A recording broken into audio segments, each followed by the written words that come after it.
Laia Balcells, welcome. You are Professor of Government at Georgetown University and a faculty affiliate of the Global Scholars Network on Identity and Conflict, among many other titles.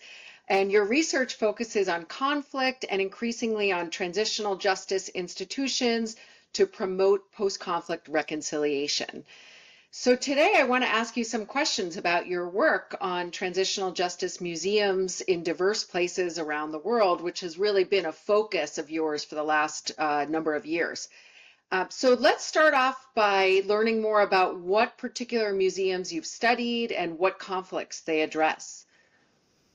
So in 2017, I studied the Museum of Memory and Human Rights in Santiago de Chile with Valeria Palanza and Elsa Voiras. And this museum addresses the Pinochet dictatorship in Chile and its aftermath. Then in 2022, I studied a permanent exhibit in the Ulster Museum in Belfast, Northern Ireland, with Elsa Voidas, and this exhibit addresses the conflict in Northern Ireland, right? The like intercommunal civil war type of conflict, different from Chile. And then earlier this year, with Francesca Parente and Ethan van der Wilden, we studied the U.S. Holocaust Memorial Museum in Washington D.C., which obviously addresses the Holocaust. Okay, great. And before I turn to how you actually do these studies, I'm curious to know how you arrived at these three quite different museums. What got you to these three different places? Yeah, so when we first started this project with Elsa and Valeria, we were interested in looking like at post-dictatorship settings, and we were between Argentina and Chile. In the end, we decided to do Chile. It is a really good museum, and it is also a society that it's still quite divided along this issue about the Pinochet dictatorship. So we thought it would be a good place where we could analyze the impact of the museum. And then with Elsa, we continued to think about this project, and we wanted to think about other contexts where instead of having like a very clear actor that perpetrated violence against civilians and like a military regime, right? We could have different actors from different sides who would have perpetrated violence against people, against armed groups as well. And so this other kind of setting, more of a type of civil war type of setting, was the Northern Ireland case. And then the Holocaust Museum is an interesting case because it's a case where we are studying U.S. People, right, U.S. citizens, and what they think about the Holocaust and what they think about the role of the U.S. In foreign policy and these kind of things. But when they are like visiting a museum that talks about the conflict, that didn't really happen in their own country, right? And so it is a different type of setup, a different type of context, and we thought that could be interesting also to see like what would be the impact of a museum like that in a different type of society. Yeah. Okay, great. Yeah, I bet that yields a lot of diverse perspectives. So, a lot of people have been writing about the politics of memory, about transitional justice, and I know you are intimately familiar with these voluminous bodies of research. But very few people have actually rigorously studied their effects at the individual level, like what effects these institutions have on people. And so I'm wondering if you could tell us more about how you're doing this. What kinds of methods are you doing in broad brush terms? Yeah, I believe that we are pioneers in the sense that we have been like maybe one of the first teams like using randomized controlled trials or field experiments to evaluate the impact of these museums. Obviously, these experiments and these type of methods have been used in the study of other types of transitional justice, but the study of museums was a little bit like overlooked, and so we were the first ones who were like, well, we're going to assess the impact of this museum. Let's use a field experiment where we can like randomize respondents and or participants, and like a group of them is going to go to this museum but the other is not going to go to the museum, and then we can actually estimate the causal effect of these visits. And in addition to that, we also use other methods to complement the field experiments. So we have used survey experiments in Northern Ireland. We have also used focus groups with visitors in Northern Ireland. and in Chile, and we have also done semi-structured interviews with curators of museums, and so especially in the Northern Ireland case, we wrote a piece with Owen Purto, who is a historian and based in Northern Ireland, and in that piece we include evidence from interviews that we did with people who had been involved in the curation of that permanent exhibit in Belfast, and that was very insightful because we learned a lot about what do people who are involved in putting together these museums are thinking about, and why are making some decisions on what to include, what not to include, and why, right? Mm. Interesting. I'd love to hear more about that at some point, but let me turn first to what you found in the main results of your studies. What have you found in these different studies across Chile, across Northern Ireland, in the US? Do you find variation across these contexts? Are you measuring the same kinds of things as outcomes and finding different things, or are you asking different questions? Let's hear a bit about what you're finding. Yeah, so in Chile and Northern Ireland, we measured a lot of the same things in terms of outcomes. So I'm gonna just like explain these two set of results right now.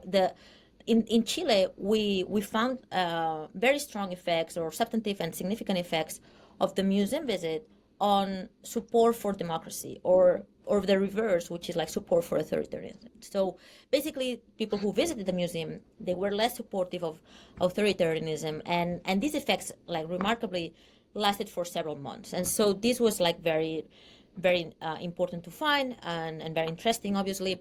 We also found some other effects on attitudes, and for instance, trust in the government, trust in the Catholic Church, that lasted for a while.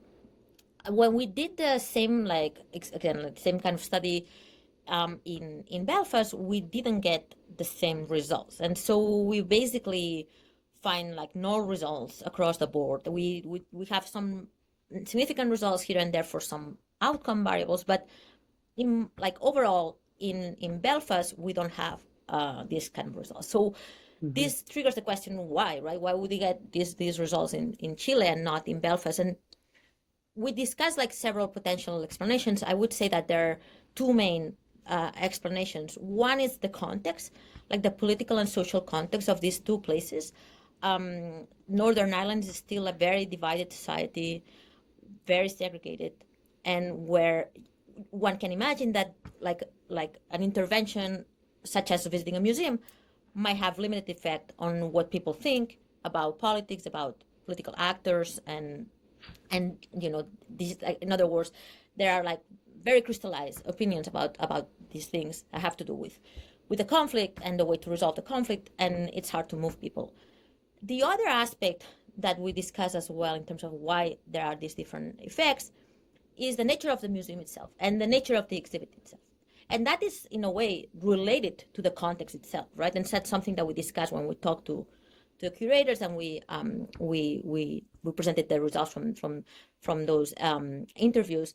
And the idea here is the following: like, if you have a society that is very divided, it is hard to put together a museum that is trying to address this past and to promote reconciliation in a way that it won't polarize people, right? So curators and people who are involved in the curation of this exhibit think very carefully about what can we do, what can we say, and the museum, the exhibit in Northern Ireland, in a way, it's what we call an agonistic approach, in the sense that it presents evidence from different groups, like victims from different sides, but we don't really have like one narrative of what happened and why that happened and what are the avenues for reconciliation.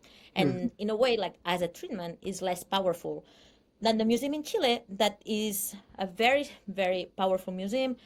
It has a very clear narrative of what happened in the 70s in Chile, what happened during the transition to democracy, and in itself is it just has a stronger impact on people. But the reason why this museum is like that in Chile, it's because the political context allows for that. And Mhm. it took several decades to get there in Chile, right? So it Mhm. was not immediate, right? Yeah, that's interesting. These findings suggest that this type of intervention needs to take place in contexts where the ground is ripe for the intervention in the first place.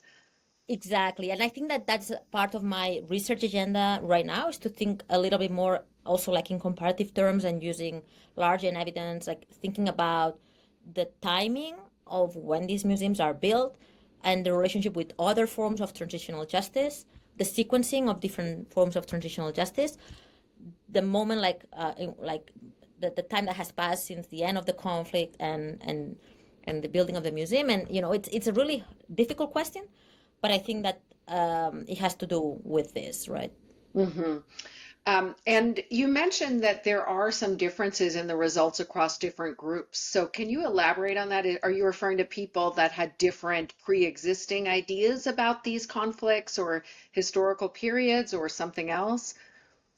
Yeah, I mean, what's interesting is that in Chile, for instance, like what we find is that when people are asked about the museum itself, we do have a lot of differences between people that are at the right and people that are at the left. Their perceptions of the museum are very different, which, it makes a lot of sense. But then in terms of like outcomes, we do find that there's a little bit of conversions and that we are like the museum itself is kind of able to bring these people together a little bit. Obviously, we're talking about like small effects here, but that's a very interesting finding that we highlight in our study. In Northern Ireland, we pre-register and we're expecting very different effects in across like the different obviously um, different groups like in Northern Ireland that are like across the cleavage of the conflict. And we do have some results there, but not so much. One of the limitations of our studies is that we don't have big samples because we're running these field experiments and we have like samples that are below 500 people, around more closer to 300 people. And that doesn't allow us to do a lot in terms of slicing the sample to find heterogeneous effects.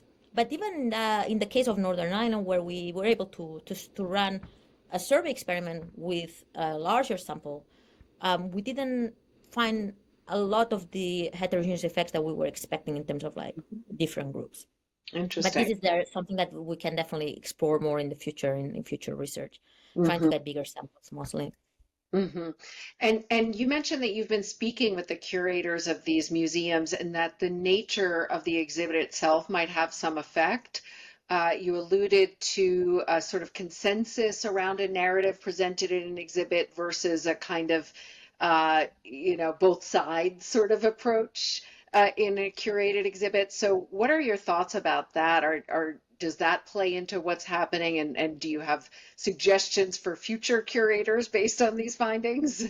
Yeah, I mean, when we talked to people in Northern Ireland, what was very clear is that it was a very long process and they involved people from different groups and different sites, and they were very open to the society in terms of thinking like what can we do and what can we present here, and even if they did that, they were not really able to get to this kind of like consensual narrative that that we see in Chile. And so I think again a lot of it relates to the context itself, where like if there's like a national narrative that has been established and Mhm. kind of like consolidated, the museum could help with that, right? One could imagine that you could actually like build a museum to try to advance this narrative, Mhm. right? Mhm. The question is whether you can do it without antagonizing key groups in society, right? So there's this thin line, and I think here what's really critical again is like to be